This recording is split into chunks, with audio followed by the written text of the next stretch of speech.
What's up, everybody? Welcome to the Power Hour here on this Tuesday. A little bit of a soggy Tuesday to start the Power Hour. DJ Yoakley here. Alec and Coach in the middle box. We got Mac and Quinn in the far box. We got Muncie and we got EB. A little testing that we got going on. Are we ready to go? Is that good to go? No, No, no. can't hear Billy. Can't hear Billy, It's not a bad thing. and we can't hear the Can't middle hear box. All Coach. right, so we've got some issues. We're gonna work through them. We'll fight through them. Quinn, the ipso facto tech guy, is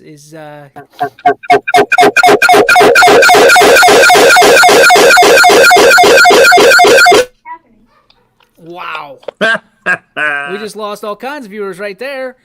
The sirens are going off. Don't do that again. My goodness, that hurt. Everybody's mad at us now. Thanks, Quinn. Appreciate that. Trying to work through some technical difficulties. To start off, oh my gosh. People hate our guts right now. It is National Teacher Appreciation Day. So we'll go around the room. We'll start with the guys on the bottom that have audio, and we'll discuss what teacher we appreciate the most here on this Teacher Appreciation Day nationally. Paul, go ahead. Well, I mean, the study hall teacher, right? You got to go. Everybody loves the study hall teacher and all the snacks I have here. No, but myself personally, the teacher I appreciate the most was my sophomore English teacher, Mrs. Eller. So she was instrumental in where I'm at today in my life. So that was the teacher I appreciated the most. All right, EB, how about you? Yeah, I'm gonna follow up. It wasn't Paul's teacher, but it was English teacher. So it was actually Mrs. Hughes. I like the word instrumental, so I'm just gonna kind of steal what Paul said. But she was very instrumental and you know very enthusiastic in how she went about things and how she really not only motivated but supported you, and she just let you know that she was more than a teacher. She would kind of tackle it in a couple of different ways of how whatever the situation was, whether it's homework or how you're doing in sports or things that she was passionate about. And then plus she also let me cut class and go to Taco Bell for lunch once in a while, so that was cool. That usually makes the best teachers, the one that let you get away with something, as long as you're doing your schoolwork, right? That's the whole. She got lunch out of it too. Well, there you go. See, a little. It's not what you give; it's what you get sometimes. Mine is going to be Mrs. Boyles, seventh grade English teacher. So there must be something around English teachers. She was instrumental, and I'll double down on your word in the development of yours truly. Was going down a road that probably didn't want to go down with not worrying about my homework, not worrying about my education, and one parent-teacher conference quickly solved that between Mrs. Boyles, my mother, and at the time Miss Early. Now she's Mrs. Glass, and I gotta say that it changed my life forever. I mean, they made me sit in the front of the class. If nobody would raise their hand, I was called upon. So I would entice other people to raise their hand, or it forced me to just raise my hand and be on point. So it forced me into a leadership role that I wasn't prepared for. I didn't really want, but I've been thankful for every day of my life since then. So thank you, Mrs. Boyles. Thank you, Mrs. Glass, for all the opportunities that you provided me that I didn't even know about, and kind of bringing out the true spirit. All right, are we ready to try this again, Quinn? All right, let's try it again. Go ahead. Can you hear? Can you hear? Can you hear? Can you hear? No, we're not ready for that. No. All right, we might have It's to like make. Star Wars Day today too, and we're hearing all these echoes and like spaceship stuff. Yeah, I've tried the Star Wars Day thing a couple of times and it hasn't gone over well. Like, I had a business meeting there earlier today. I said, "Are you a Star Wars guy?" And nope. Well, shit. One of those situations. I guess you are or you aren't. I mean, that's the kind of thing. Here we go, Coach Sigler for the sure best math teacher ever. Dude, let me do whatever. That doesn't make the best teachers. Yeah. The teachers that let you do whatever aren't necessarily the best teachers. I can hear you. All right, thanks, Paige. Appreciate you. Quinn's trying to get this. We're trying to get the. I mean, if we can get that studio up and going with both mics, we're in business. We're in big business. So, hopefully soon. let's go to the first topic of the day, gentlemen, and this is an interesting one. The OHSAA fee is passed by the board of directors in Columbus. I'm going to read it to you here, just kind of snippets. It's a unanimous decision, means that $50 per sport will be effective with the 2021-2022 school year. The Ohio High School Athletics Association Board of Directors approved the recommendation from the OHSAA Executive Director Doug Ute that membership dues are to be collected beginning this coming fall. The measure approved by a 9-0 vote by the board on Monday, which means each high school will contribute $50 per OHSAA sanctioned sport in which the school participates. So we get the gist of it. The question is it right? Is it just? And should it be done? Because I've got so many questions about this. And listen, I'm a business guy. I understand it. But the meaning behind it and the reasoning behind it has me a little bit confused. Paul, your thoughts on this? I don't like it. I mean, because why haven't they had a fee for the last X amount of years that they've been in existence? I mean, can they answer me that? Like, why all of a sudden now do you say, well, we need to charge a fee per sport for a school? So what are you doing? You're going to argue COVID. I don't like that argument either, because you got paid some money for COVID because you're a business. You were able to get some of that COVID money. Your ticket prices go up every year. You charge companies, AKA YSN, to broadcast all these things and do those different things. You're getting these multi-million-dollar deals for companies to be the exclusive TV person, and you got your chocolate milk and all these other things. So you're making all this money, and you're supposed to be about the kids, but what are the kids getting out of it? A medal every now and then, or a trophy if they're lucky to win a district or a state championship. Other than that, what are they getting? And now you're going to say, hey, we're going to hurt you even more because we're going to take some money away from your school that your school could have maybe bought a uniform or paid for something to go towards some equipment or something for your school. Well, we're going to charge $50 a sport now from your school and hurt you even further so that you can become a member of our exclusive little club. You ready for this? So a couple answers to your questions. In a direct quote from the executive director, Mr. Ute, he says, we traditionally have relied on tournament ticket sales for about 80% of our revenue. The financial model has not been sustainable, and COVID-19 has certainly not helped. Levying membership dues will give us a steady line of income since many of our other lines are variable. Obviously, everybody understands that part, right? And it will help us build a new, more sustainable revenue model. That model, which will help ensure our long-term sustainability, will be a combination of a wider variety of income streams, including these dues. Did anybody catch that last line? Yeah. This money is extra revenue that they're going to put into their bank account. I read that as there is more to come, right? Will be a combination of wider variety of income streams, including these dues, and continued better management of our expenses. Now, levying dues means this. Members' schools will no longer have to pay any tournament entry fees, bowling lineage fees, golf green fees, or the wrestling weight management fees. The membership due is all-inclusive. Student scholarships will be reinstated during the 2021-2022 school year. Interesting. Student catastrophic insurance coverage for all student athletes, cheerleaders, student managers, and student athletic trainers during in-season and OHSA tournament practices and contests will continue to be provided at no cost to membership schools. Good for the schools. OHSA will continue to supply all team trophies and or individual medals for champions, runners-up, and other selected place winners at the district, regional, and state level. OHSA will continue to supply rule books, sport manuals, online rules, meeting presentations, plus other publications and tournament administrator passes at no cost to member schools. The OHSA will also continue to pay high school fees for arbiter game accounts, and no membership dues will be levied against 7th and 8th grade schools. So, all that being said, what does that mean for the schools? $50 per sport, per school. it can add up anywhere between $300 and it says $1,300 is the range of schools across the state. If you're paying $1,300, does this affect the schools and the sports that are going to be offered, EB? Well, yeah, I mean, $1,300 can go into a supplemental coaching contract, or that person that you pay to take tickets at the ticket booth, or really anything that you don't think about that kind of make these sporting events go.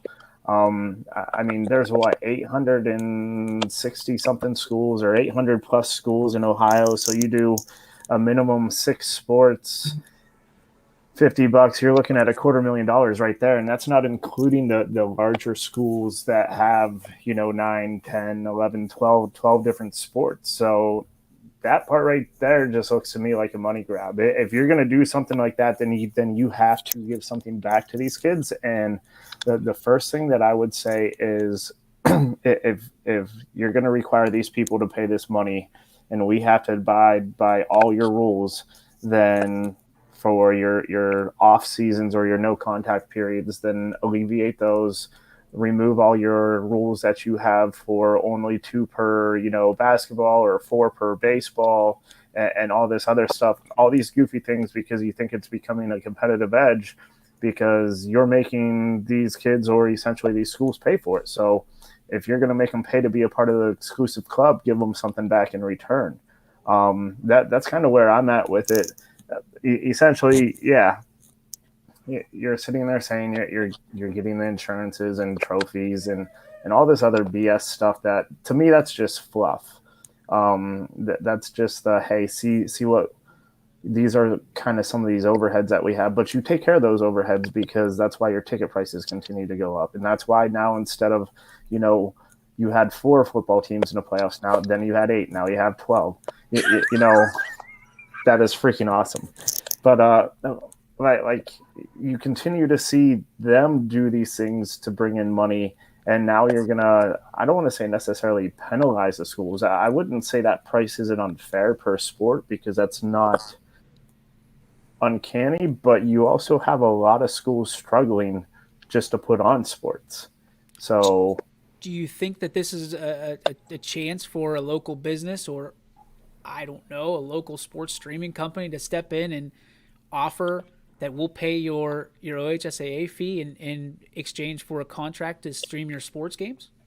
100%. I mean, why would someone not take that offer, especially if you have multiple sports and, as you saw this year, maybe a day like today where it might rain and you're not sure if you want to get stuck in the rain or not, or it's too cold. Each school, I think, is going to get close to each school is going to get close to $1,000, paying out $1,000, because each school is going to have, normal schools, even some of the small ones, they've got at least 10 programs. Right. If you figure in the fall, you're looking at 2 soccer programs, a golf program sometimes, your football program, volleyball cross country. I mean, just in the fall alone, you're going to be close to 10. Yeah. So now you start looking at some of those bigger schools, like EB said. Now you're getting into 20 programs, if not more, and $50 a pop. Now some of the stuff I did feel a little better how you said, like, they don't have to pay some of those entrance fees into those things. So that kind of might spread it out a little bit. So you're not, when you go into a tournament or something, if it's OHSA sanctioned, you don't have to pay those fees. That golf, greens fees for golf and stuff. Doesn't make any sense to me. That's the only part of this deal that it makes it very enticing for the schools, right? Because your greens fees are typically $20, $30 a golfer. I saw one for a tournament the other day for next year. It was $200. So you're paying $50 to get, if it's $200 to get that reverse of $150 back in your pocket. Yeah. That alone makes it worth it. But from that standpoint, I think some schools are going to balk at this, and it's not by their. This is not by their choice, obviously. You look at some of these schools and these athletic budgets that lost out on $60,000 to $100,000 just in the fall alone last year, not even adding up the track and field in the spring that we didn't have. I get where the OHSA is going. I feel better about the way they presented this to a degree, but it's still kind of like this is still for the kids. There's still that presentation of this is the best way to do this for the kids. And let's just call it what it is. You're a business. You're a business. You basically came out and said the ticket sales aren't where we're going to make our money anymore, and that's fine. But the ticket sales better not go up. Like they went up drastically from $10 to $15 last year during football, or 12 to 15 or something along those lines. It was like 8 to 12, and then it was a 50% increase in your ticket sales, and you still said you weren't making money, which we all kind of did the math and said, yeah, right, you're doing money. Okay. Yeah, you did just fine. And then again, like we talk about all the sponsors that they have. Anybody and everybody, it almost is a sponsor with them, and like that, where's that money going? That's going into the executives that they didn't furlough during the COVID, and let's go to the YSN quartet and see if we can get it to work this time. Who wants to take this one head on? Yeah. So at the end of the day, I think what everybody realizes is the OHSA does not care about the student athletes. What they're ultimately about at the end of the day is making sure that they've padded their own pockets enough and that their salaries are taken care of. Everything else is secondary. Interesting point. Anybody else have a take there? I think you hit the hammer on the head, really. I mean, it's the nail. Yeah, sorry. That too. It's safe. All kinds of difficulties back Yeah, here. exactly. But yeah, that's really all I have to say about it too. Billy, hot take? More money, more problems, baby. It's just business, baby. Billy Beto's back there. It's just business, baby. It's interesting. I mean, the way that the press release, and I give a lot of credit because I know Tim had a hand in this, and he did a very good job of presenting it, because there's 3 or 4 quotes in here. But you look at this, I mean, this could mean, if you look at it, you think about it, this could mean if there's no help from the outside, there's no help from businesses or fundraisers, which, by the way, I'm an advocate for fundraisers, but there are so many fundraisers for every single thing nowadays that I don't think student athletes should be hit up for having to sell popcorn or, whatever it is anymore, because a lot of times the parents are the ones that have to eat that cost. So then you're talking basically pay to play, but you get something in return. So you get, Nana gets 13 boxes of candy bars in order so you can play your sport of your choice. I think that there's something to that. Like, don't ever come knocking on our door again for fundraisers from that standpoint, right? I mean, they're asking for an arm and a leg here, because you multiply 1,000 times how many schools? At least 700. 800 and some, yeah. It's 800. It's $1 million a year for the, if you look at it, it's $1 million a year. What are you going to do with $1 million that you didn't do already? And if it's just those things, I got an issue. Man, those trophies better be big as shit. Gold plated. Like life size. Another thing too is that they left it open. So now they can increase that price and say inflation. So they do draw this in there, kind of in the middle of what's the end of one paragraph. In the future, dues will not exceed $100 per sport. So they can double them. So basically, you're talking about $2 million, the better part of $2 million. Yeah. So I don't know. They'll try to do that slowly. They'll go 50, and then in a couple of years, it's going to go 75, and then it goes to 100. But that's our cap. We're sorry, everybody. That's our cap at that. I don't like it. I don't like that. Scrooge I think McDuck over there swimming in money, because I think it's a lot to be expected of these schools. The gates will come back open this year because, for fall, I would almost think 100% capacity for most of these places, and in your playoffs. So this is where why doesn't just some of these schools just band together and say, we're not paying it, deal with it? Yeah, what are they going to do? Like, what would the OHSA I mean, do? basically, you unionize yourselves. No, let's not say that word. And just say, that's what needs to happen, though. Eventually, it's going to happen to where some of these I don't want to say, lack for better terms, poor school districts, where they're going to say, well, if we're going to have to pay this, then we can't do that. Like we can hardly, you know, buy the proper equipment for us to play, or you know, we're fiending to get enough money to get things rolling. And you want to, you know, $100 could be a Or lot maybe of money. an option. So schools Who's are to schools say, are I the, mean, I'm just spitballing here, but who's to say like Northeast Ohio just can't merge into the PIAA right on the well, border? it starts with Pennsylvania, so I think that would be the first hurdle to overcome. But why does the border have to restrict an outfit of playing sports? Because it restricts everything else. That's where it starts, right? I understand what he's saying, and I think that the concept that he's getting behind is, you know, get rid of the border entirely, and instead of the Whippules being a member of the Pennsylvania Intercollegiate or the Athletic Association, now you've got Northeast Ohio and West Pennsylvania together, and maybe even Southeast Ohio too. And we say, you know, forget about the western part of the state. We're going to combine with the people that are near us. I think you'd be challenged to do that because there's regulations. I mean, look, our governor can come out and say things that you can go to a baseball game or a softball game right now and not have to wear a mask if you're fully vaccinated. That's not the case in Western Pennsylvania. They still are fully masked. So it'd be interesting to see that. We've seen this through the pandemic of how different states have different rules. And while I like the idea, I think you're looking at all kinds of challenges because then you look at, well, who gets the money? Yeah.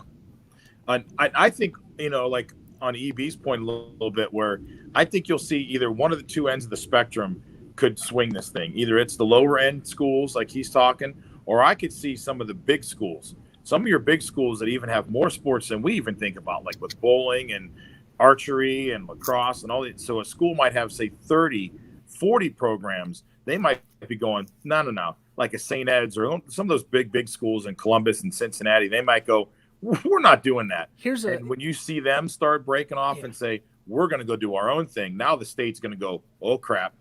There's some of our big money makers. You ready for the loophole? It's called club sports. Been saying it all along. I mean, you and especially if you're an athlete, you're looking to go next level. Where do you get your looks? Not playing for the school. Well, where's the OHSAA engaged the biggest? Where do they have the most control? Playoffs. The schools in the tournaments. Yeah. Right. So when you look at this and you really do your due diligence and you really have an honest conversation with yourself, do the Billy Mack right here. You have an honest conversation with yourself. What are the odds of winning a state championship? Yeah, I mean, especially if you're not on like a super good team, you know. Well, depending on what sport you're going to be, well, you know what? If you take football, 7 out of 815 total schools. So and there's a lot of people that sit there and they go, okay, all right, easy, it's $50, okay, but it's really $100 because Title IX, you have to have one sport for another sport for males to females, right? So there's $100 you have to have. On top of that, the budget that is already in the red for some of these school districts. You look at some of these school districts that have to increase taxes on property or however income, they're going to have to go back to the well at some point, right? Because they're already on shoelace or thin budgets. And now you go back because you need another $1,000. I think the real opportunity here is with people like us, with sports streams like us, that we can step in and we can say, listen, in exchange for a partnership, and I'm not trying to put us on a pet, but this is a conversation that's happening right now in YSN. Billy, the whole quartet, the sub panel, I guess, we talked about it. This is an opportunity for us to give back to these schools directly that affects their sports. Straight up. And it's second only to the idea of changing everything to scholarships. Billy, get behind that. Yeah, we talked earlier. I think it's a great idea. I think we should. I mean, again, why can't small businesses and YSN come in and try to help some of these schools? I think it's an opportunity for us. I think schools should embrace it, and it's going to be what we're going to find out. $800 for South Range, just doing the math with all these different sports. $800. That can't be right. It's got to be more than that. No, that's right. For fall? That's the number. Yeah, that's the number that it was for. Really? Yep. So that comes straight out of athletic fund. So Yep. that's putting on a football game. Yeah, essentially. So I mean, and they're not going to add another. Here's where if I was an athletic director or I was a superintendent, here's where I would argue. I would say, okay, we'll do this, but we want more gate at these football games. We want more gate when the tournaments come in, because they said it right in their release. That's not bringing in the big bucks. They're not bringing in the big bucks anymore with that. That's not a viable option. Okay, well, I'll bet you that the school will take the gate. I'll bet you, because one game essentially pays for your entirety of that, even if it's one game. Even if you get that one game incentivization to have that playoff game at your home dojo, let's say, right? That football game where you're a lot of times going to have a crosstown rival, that 11th week. Bring it in, you get the gate from that, and guess what? That incentivizes your football team to be better, right? Get behind. Even if they said we'll give you $1 a ticket, you get $1 a ticket, then you're good. then that makes up your whole thing right there. Because most schools have about 1,000 capacity, if give or take a little bit here and there. So if you get that one gate and you have $1 a ticket, the state says you can keep $1 a ticket right there. Fill it up. Fill up that stadium. You know, it's a scenario where the OHSAA can do. But again, we've been down this road before. We know that there's no shortcuts. There's no give back with the OHSAA a lot of times, because that $1 a ticket adds up quickly, and they know that. But it's about the kids, right? It's about the kids. They make it completely about the revenue in here, which I'm honestly surprised. I'm very surprised that we didn't get the old dog and pony show about it's about the kids. They basically proved their point by saying, this is what we need, this is what we're going to take, and a 9-0 vote, and this is what you get back. And was anybody surprised that that was unanimous? Who would be that one person to say no, and then they're going to be like, he's not on the board anymore? after what happened the last 365 days, Paul, you're right. That is a good light to look at. And exactly what happened to the good guy that stood up and said, we need to do things the right way, and we need to do things with the student athlete in mind first. Jerry got pushed out the door. Yep. Snodgrass kicked him to the curb. There goes the whole no names thing, but yes. The 800-pound gorilla in the room. Way to go, Muntz. I didn't know we weren't saying names, so. I mean, really, all they did is said, all right, we're going to make the schools pay for all our overhead. Rest is profit for us. Let's add, and I think Chris just said, let's add more football playoff games. We're going to keep the super districts for basketball and baseball and all this other stuff. We're going to find a way to monetize, some of these baseball games or whatever we need to do. It's a great point. Siggy, he steps in. He says, with the spring stuff. So this is going to really affect some of the non-revenue stuff, right? Because you hear about even before in years past, the baseball and softball and track, being cut from program. He's hiding. I'm sorry. I'm not hiding. I just happened to be eclipsed by his head. Grow up! It's the eclipse. Grow up! It's the eclipse. I'm sorry. Just grow up! I'm sorry. So this could be, I know this was mentioned already before, so this could be an opportunity where club sports come in and really take control. So I'm done. Is there you think there's any difference in participation if a varsity sport becomes a club sport, just to avoid these fees? I can see things like I've been impressed with Canfield swimming, club sport, I believe. I don't think so. Lacrosse, maybe. Lacrosse isn't either. Couldn't you maybe see That's things why I've been impressed, I like guess. going the club route? I know there's a difference in college, right? You get to college and they say, hey, we're going to play, club rugby or club baseball team or club what. And it's like, it is, but it is. But It's like take that intramurals. stuff. Yeah, it's like glorified intramurals. But at this point, if the schools didn't want to band together and unionize or anything like that, they could all just say, you know what, cool, you keep your varsity sports, we're just going to go club in everything.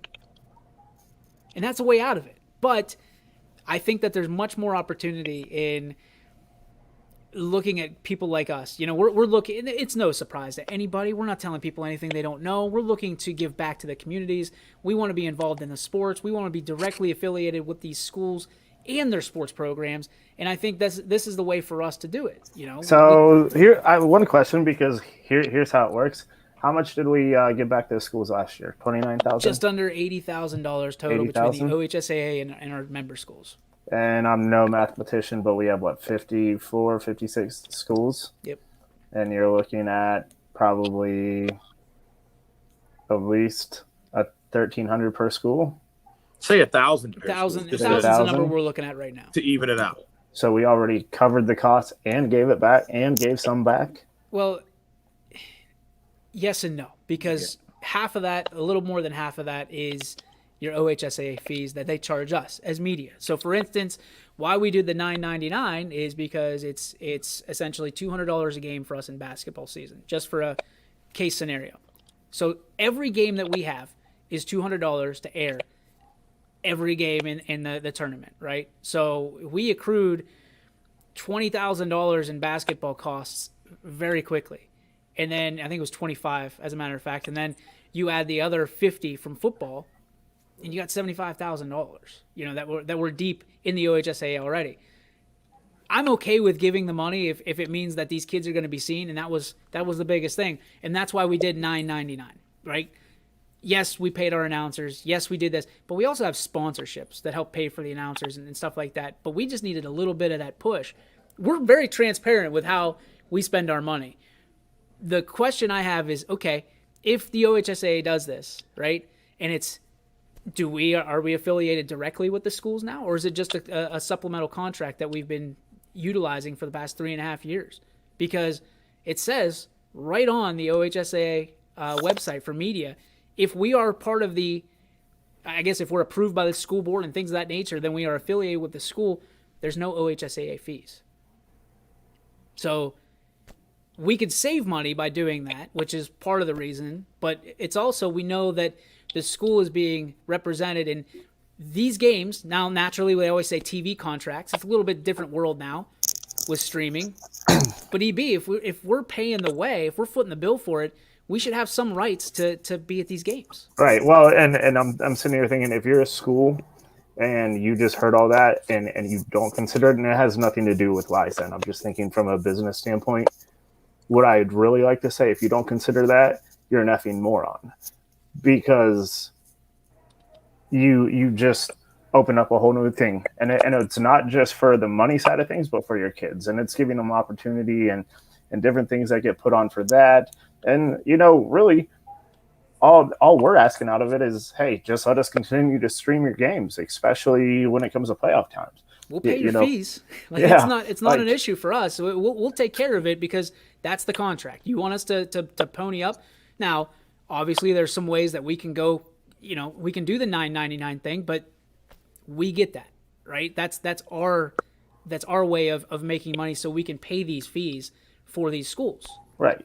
I mean, you still got to keep lights on, still have announcers, things to pay, but essentially we're just saying, look, man, we're going to take care of this, so it's one less thing off your plate. Are we reaching the point of pay to play? And I know that's a bad word with schools. Are we reaching that point where if they don't take advantage of this, schools and athletic directors and athletic departments are going to say, hey, listen, pay to play, because we're not going to cover this? For most of the schools, yeah. I don't know if it would go to that. I think where they might say this sport will no longer be associated with the OHSAA. If you're going to play this sport, then, okay, not that I'd ever want to hear this, but if they go spring sports, spring baseball and softball, hey, guess what? We're not going to pay that $50. It's not going to work unless we get a sponsor. So this teams are no longer associated with OHSAA. So you can still play it, but it's just not going to be a sport where you're going to go win a state title in anymore.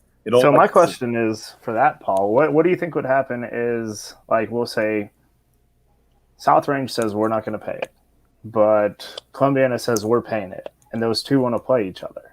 How does it count?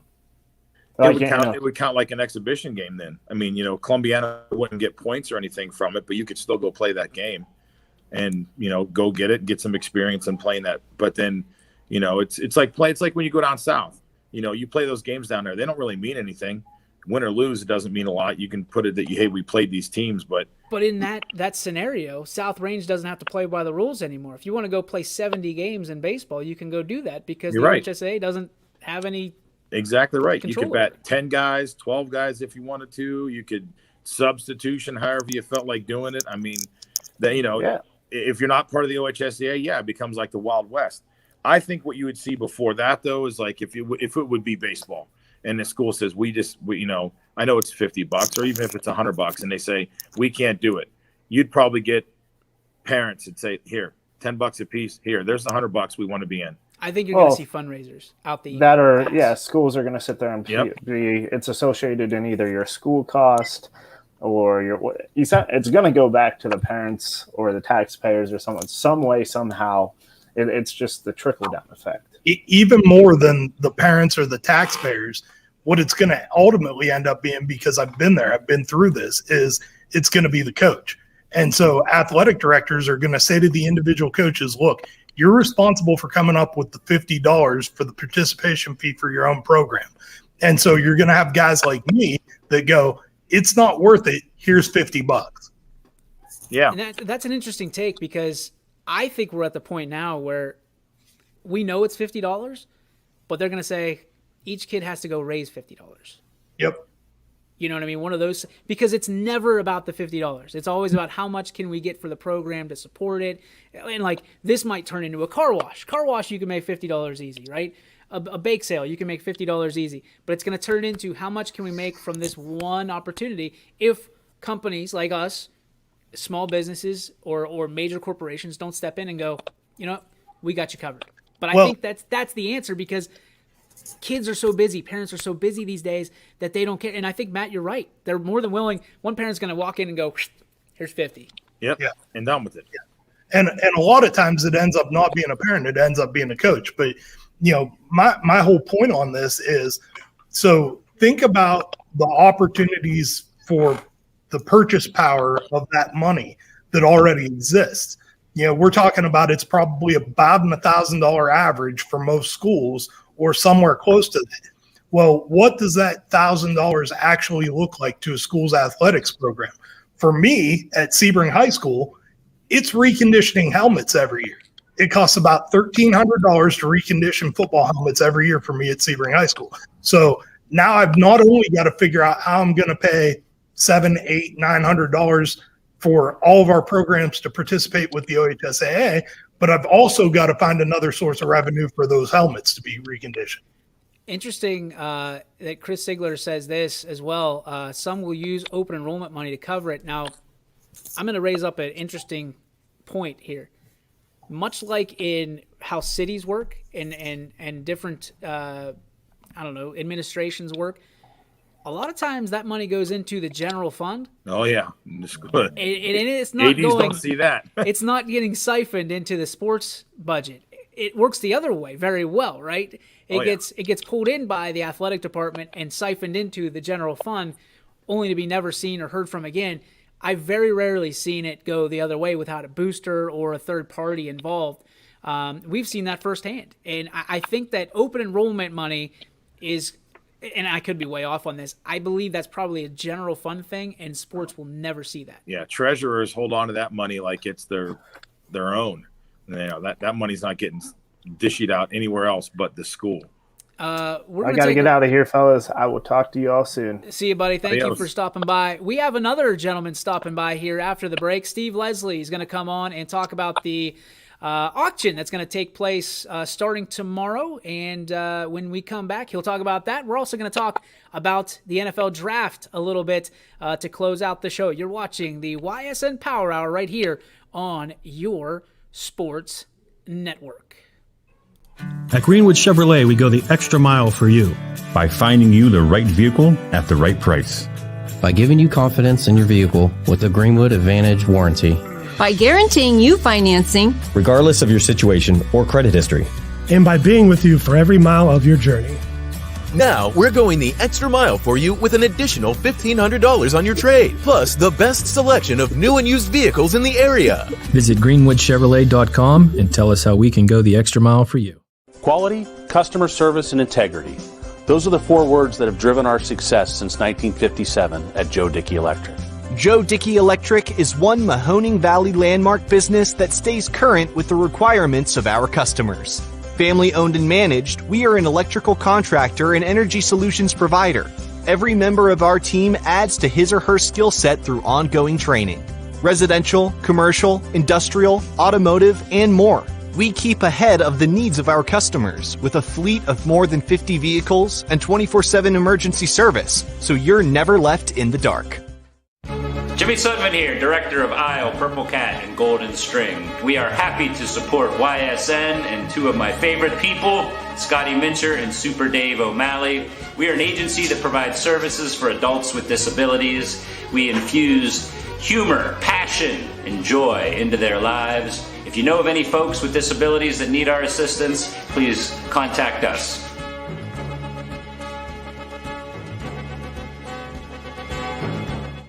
Your teams work hard and give it all they've got. Well, so does ours, because 21 Sports and YSN give you extra effort when covering local sports. 21 Sports and YSN, winning coverage of our Valley's teams.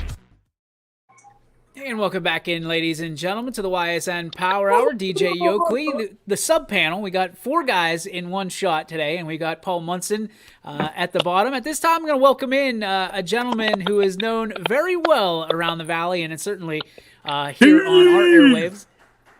There he is. He's getting the ovation from down in the sub panel in the G. Burbick Farm Studios, and boy golly, does he deserve it. Steve Leslie joining us. Steve will be emceeing the Peyton Strong event.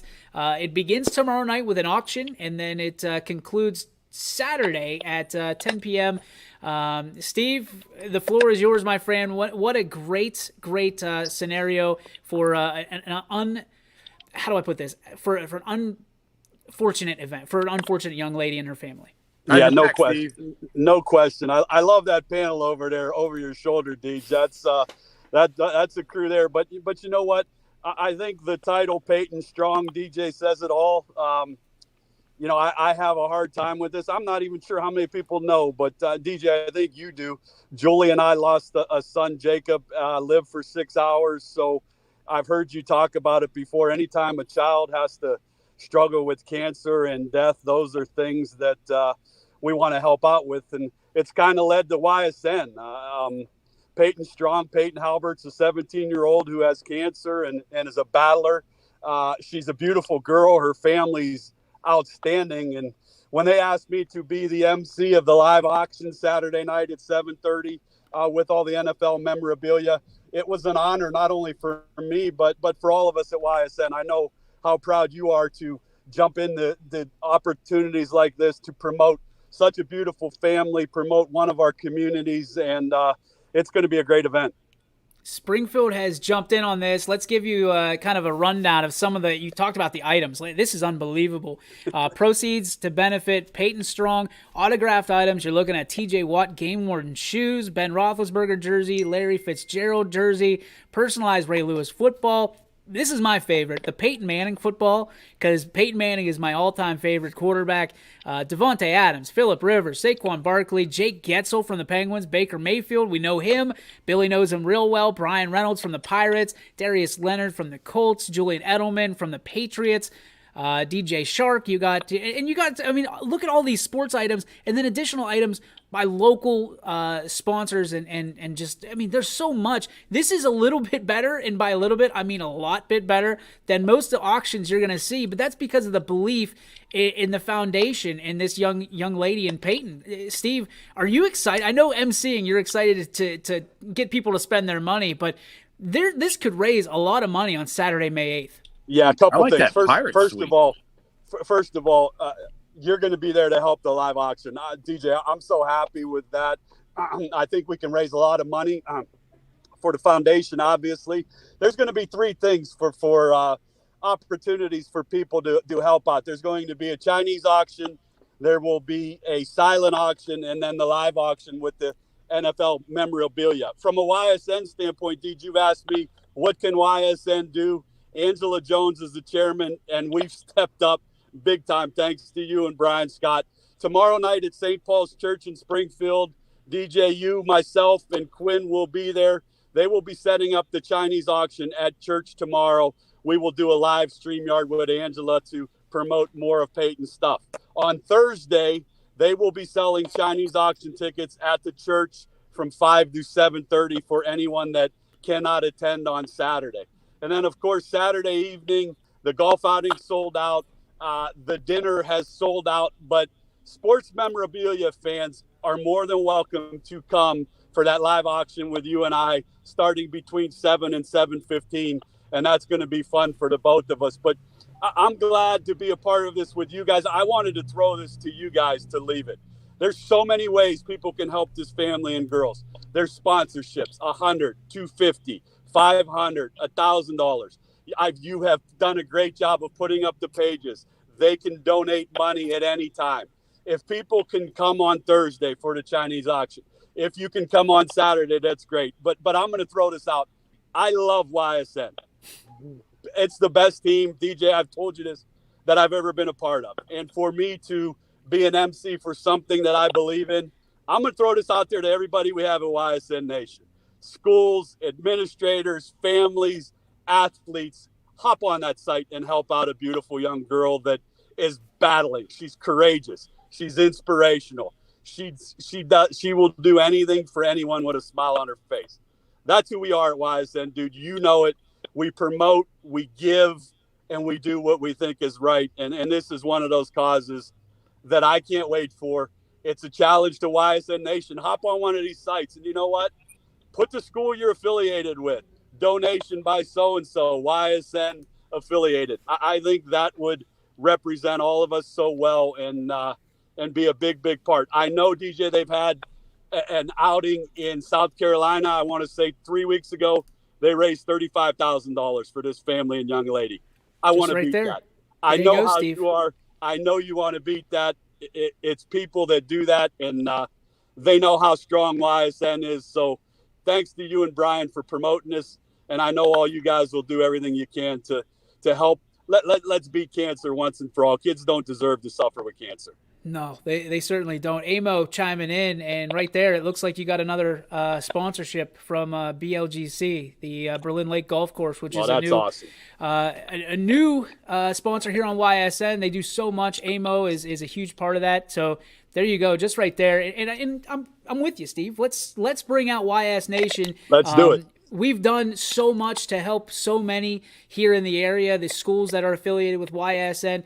Now's not the time to cut back. I know everybody's got a little bit of that stimulus check left over. If you didn't buy that big screen TV, make sure it goes to so you can sleep at night. You want some place that makes it just worth it for you. So I hope that you can find it in your heart. The cause is great. I'm excited to be with Steve. We're going to raise some money, and you know how competitive I am. You give me a number, we're going to go figure it out. Yeah, we're going to get a number. And you guys on the panel there are more than welcome to come out for the auction. You know, it's a great thing, DJ. I look forward to tomorrow night with you and Quinn and Angela. We'll keep promoting this. But, again, YSN's the best. There's no doubt about it. We cover a lot of schools, so YSN Nation, we need you in another way. Steve, let's before we let you go, let's get a grade on your Cleveland Brownies in the draft. I'm going to go B. I thought it was a good draft, but you know what? I hear a lot of people banging the Steelers what they did. That's a big-time running back that they're putting in the backfield. Let's be honest, and a pretty good tight end, and they got their linemen. I like to look at it. You know, I like our conference. I like our division. You look at that division, it continues to be the best division in football, in my opinion. I thought all four teams did a great job of getting needs. And, you know, I'm one of those fans. I know Mac is too. I need more of a year to see and be as pumped up as a lot of people are. I like the coach. I do. I'd like the GM. But let's, you know, again, let's go from maybe 10 wins to 11. Are we a Super Bowl team yet? Absolutely not. I don't buy that. I don't want to buy that. I just want to see him keep improving.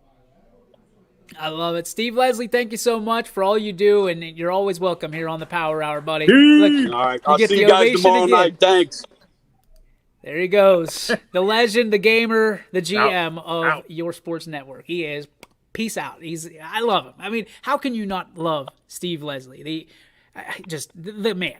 The man, the myth, the legend.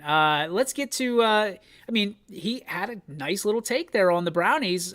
B, Mac, where do you stand on the draft for the Browns? I'm going to go B for boring, but I love it, except for the Notre Dame kid. I don't like anybody that plays for Notre Dame. I think everybody who plays in Notre Dame is not very good. He's a great player. Yeah, and they said that about Brady Quinn. How'd that work out, Alec? Well, they said the same thing about Elton. He's the best. They also said that about Manti Te'o, and then he found out he was dating some catfish. Hit Google, you can figure it out.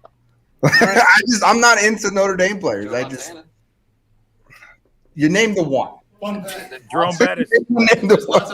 Fun fact. Manti Te'o and I had the same girlfriend. I'm not in for that, but I do like their draft. I think they addressed some needs. They got quality picks. It's not, from all the experts that were out there saying, they said they got the best. They're one of the top 4 or 5 teams that got the most value out of their picks. So that's something to be said. Other than that, I think we're trying to compete for something special. Young kids don't normally come in and affect a team that puts them over the edge to a championship in year one. So it's cool. It's great. It's still a year away for those guys that got drafted this year to make a special impact on this team. Coach, how about you? Yeah, so I agree with Mac mostly. I'll definitely go with a B as a grade, but when I'm grading drafts, I'm not necessarily grading how great I think the players are that you drafted. I'm basing it on, did you fill the needs that you had as a team? And I think that you did this with this draft if you're a Browns fan. You've shored up the defense now with additions, not only through the draft, but through free agency as well. And I'm really excited about the product that they're going to be able to put on the field. They keep talking about smart, tough, accountable, and they keep talking about versatility from players. Those are things that I can get behind as a fan, and those are things that I can get excited about. Although we're going to have to draft a quarterback next year. No, Baker Mayfield is fine. I don't know. I heard that you don't judge a draft on this year. You judge it 3 years.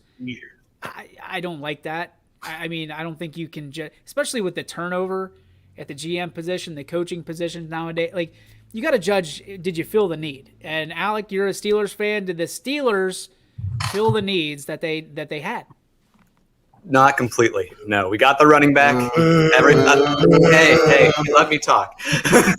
We got the running back, but other than that, I don't know how to feel. I like Pat Freiermuth as a player, but I didn't like that he's a Steeler necessarily, because we could have gotten Creed Humphrey, the center, or one of the big tackles that was still there. But I just don't know what to really think about it. Like, I want to have faith in the Steelers completely. How many linemen did you draft? 2. You should have drafted 12. We should have, absolutely. Because that's how many. You got Clowney on one side and you got Myles Garrett on the other. Yes.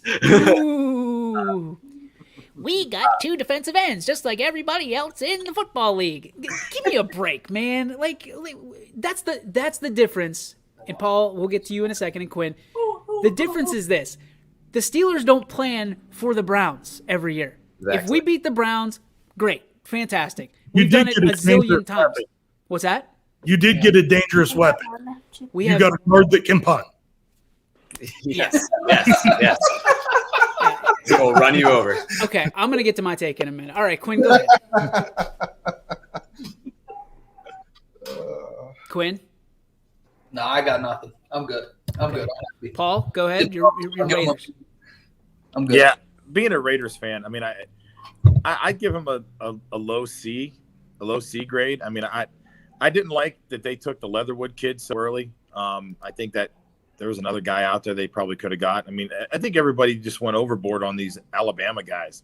Everybody just went that Alabama's got the best team in the world and all their guys are immediate superstars. So, they needed to address the offensive line because 3 of their 5 offensive line starters were gone. either via the trade or just through free agency. So they need to protect Carr, and their defense needed to be a little better because they gave up a lot of points and, gave up back-end scores in games that cost them. So they did do that. They picked up a center from Pittsburgh, and then they picked up that lineman from Alabama, and then the rest of the picks were all defensive picks. So I hope they address some issues, but I would like to have seen them pick up maybe another lineman or two. So interesting. That's the same kind of take I've heard from everybody with the Raiders is they wanted more linemen. Everybody wants more linemen. I'm going to let you in on a little secret about the Steelers. They had a fantastic draft. They really did. They was a sneaky good draft. They got the weapons that Roethlisberger needs without drafting huge linemen that are just going to go down. Okay, you want Dickinson, whatever the hell his name is, he can't stay healthy. So you're going to pay somebody, a center, that's going to be out half the season. Najee Harris hasn't been hurt that I know of. He's a versatile back that is being compared to a hybrid between Derrick Henry and Le'Veon Bell. I'll take my chances with him on a first round. He was the best player available. Does he have a lineman? That's every Browns fan. Well, he doesn't have linemen to run behind. Well, he'll be fine. Trust me, he'll be fine. He's going to be just okay. And then you've got a tight end. Freiermuth, they call him Baby Gronk. Can you go wrong there?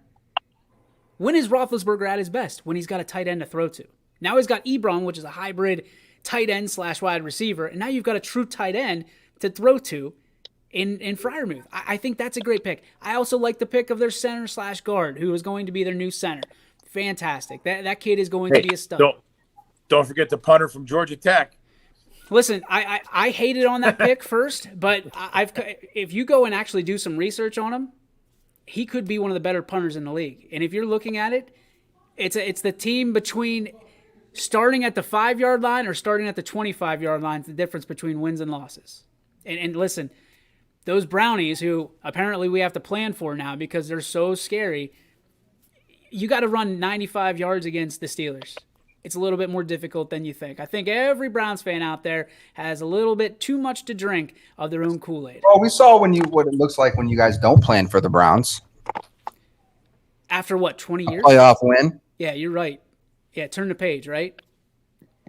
All the Steelers fans do is live in their past. But yet, I've heard about that damn game for 6 months. It's come on. Which way is it? Do we live in our past or do we not? You're not even sold on your quarterback. So I think the difference is that we won championships in our past and you didn't? We talk about that game because it's part of our future. Oh, okay. So the 6 Super Bowl championships aren't a part of our future? How many players from any of those championships are going to be playing next year? One. And how many players that were on the roster for the playoff win last year will be playing on the Browns team next year? I don't know. What place did they get again? That's what I'm talking about as being the difference. Did you want me to make some participation trophies for you to hand out to you so you can have something to put in your... I'm not interested in participation trophies. What I'm interested in is, are you building a winning culture? Are you building towards something? And I think that the Browns are. Well, every blind squirrel gets a nut every once in a while. If you have 20 years of first-round draft picks in the top 5, you should have a good team. Argument? Didn't think so. I missed what you said because there was a comment back here. Oh, okay. How about a Youngstown native making an NHL start? I missed this one. I did too. More than JT Miller? East Palestine native? I don't know. Paige, you're going to have to help us instead of giving us Jeopardy questions. Let's get to our G. Berwick Farms What's Your Beef, What's Your Filet, brought to you by our friends over at G. Berwick Farms. Let's start in the sub-panel. Oh, let's not remove them first. Let's start in our sub-panel. Yeah,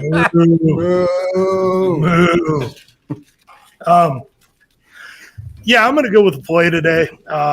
And it's just being able to pop in down here, and be around everybody and some of the big ideas that are getting talked about.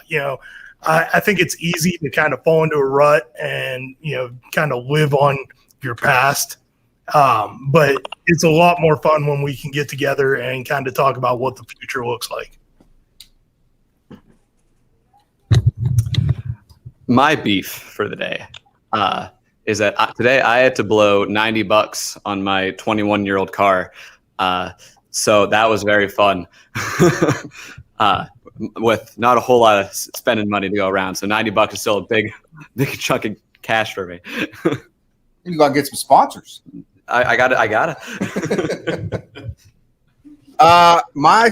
2 fillets today, and it's DJ Oakley is the first one. Just glad to come down to the headquarters. It's not often where we get to come down here and see each other and just talk business, talk life, talk whatever. So that was good to do. And the other thing is, I am a member of a church choir, and today we got tickets. Kate and I got tickets to see Eric freaking Church. So we're going to go in September to see Eric Church, and we're going to be in the pit.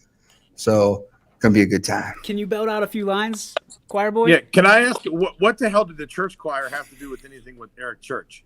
Because his group that's his fan club called the Church Choir. Oh, I thought you were in a church. Yeah, I thought first I was stunned you went to church. Right. Then I was stunned you were in the choir.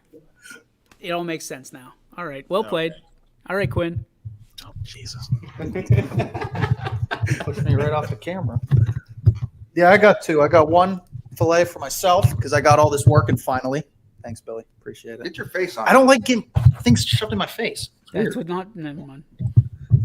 Second fillet is kind of the same as these guys. Getting able just to come down here and see all you guys again. Kind of be able to be in there. Get out of my box. This is my box. I did the work. Oh, hello. My box. I'm going to move this my way too. I'm just going to go this way. My box.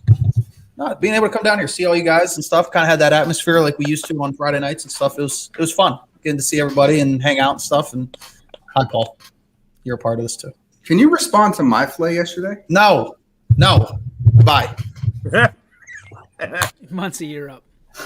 Yeah. Mine. It's weird to say my fillet because it's because of the rain. My fillet is to get to being on the show and then being able to get home early and hang out with the girls because during baseball season it's always tough.